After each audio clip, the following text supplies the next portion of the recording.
I wanted to record a short video today. This is a video going out to mums, dads, anybody who's caring for a loved one with an eating disorder. And I just wanted to say, you're doing a great job. You might not feel it, but I want you to know that you're doing a great job, that you are doing the best you can, given the circumstances and the situation that you're in.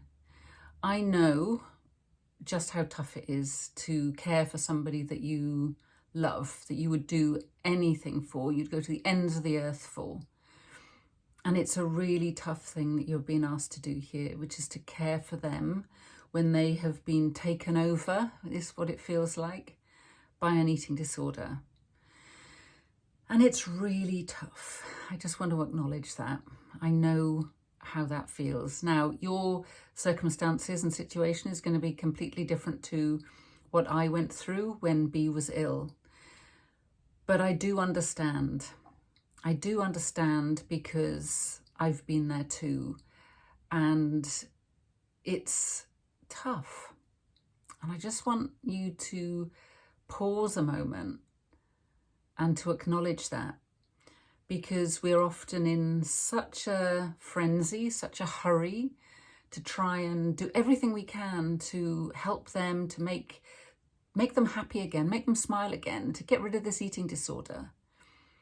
And that we're running around exhausting ourselves and not stopping to acknowledge just what you're going through, what we're going through.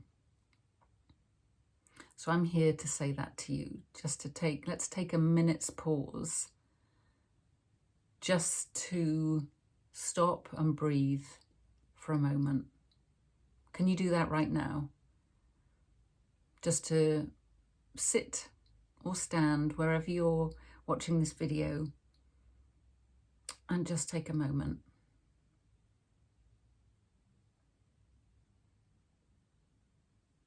And just notice what comes up for you.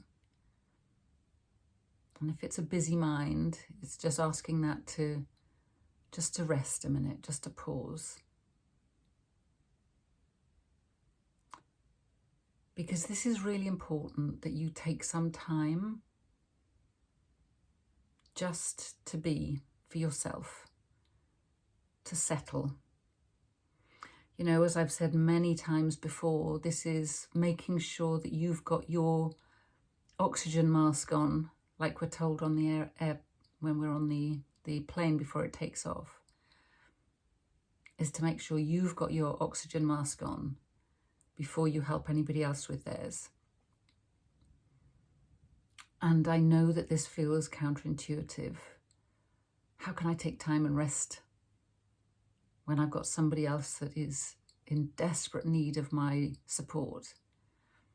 And this is the time that we really need to do that, is to take a little time to pause and to rest. And I wish, and I'm telling you this because I wish I'd listened.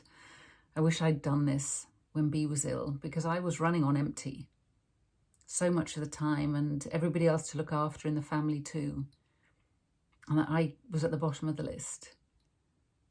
But we can't do that. And I'm speaking from a place of, experience and hindsight, that this is so important.